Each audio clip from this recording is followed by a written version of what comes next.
Bismillahirrahmanirrahim. Assalamualaikum dan salam sejahtera. Bertemu lagi kita dalam sorotan berita dunia Islam. Berikut berita penting dunia Islam sepanjang 29 Mei hingga 9 Jun 2022.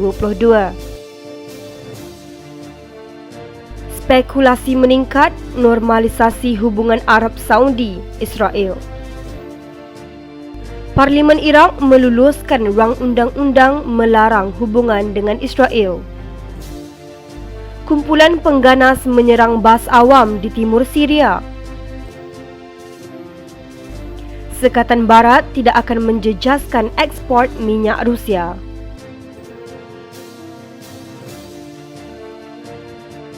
Susulan lawatan seorang pegawai kanan Israel ke Arab Saudi, spekulasi mengenai kesediaan untuk mengumumkan normalisasi hubungan antara kedua-dua pihak telah meningkat, lapor media Israel pada hari Sabtu.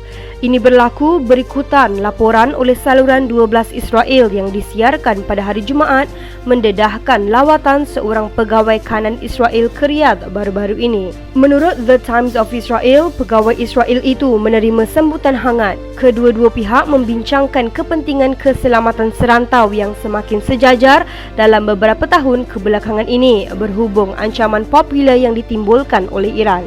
Yedioth Ahronoff juga melaporkan pertemuan antara tokoh dari kedua-dua pihak tanpa memberikan butiran lanjut.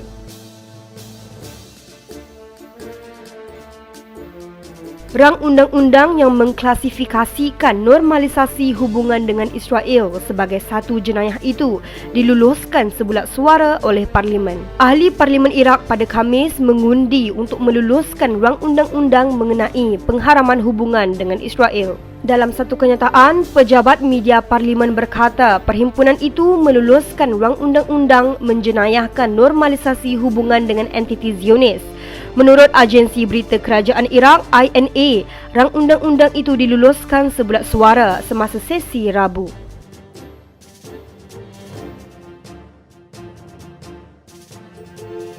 Tiga orang terbunuh dan 21 yang lain cedera pada hari Khamis apabila bas awam yang mengangkut penumpang diserang di selatan wilayah timur Syria, Deir ez-Zor. Bas itu datang dari Deir ez-Zor apabila ia diserang kumpulan pengganas di wilayah Ash-Shaula, kata wartawan sana. Wartawan itu menambah bahawa serangan itu meragut nyawa 3 rakyat dan mencederakan 21 yang lain.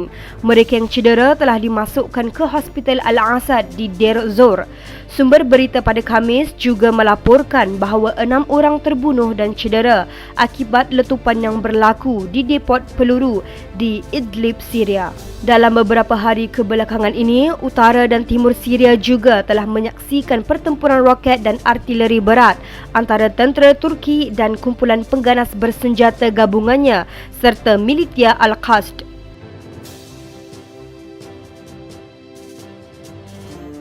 Menteri Luar Rusia Sergei Lavrov berkata Sekatan Barat tidak akan menjejaskan ekspor minyak negaranya, bahkan beliau meramalkan lonjakan besar dalam keuntungan pengangkutan tenaga negara tahun ini.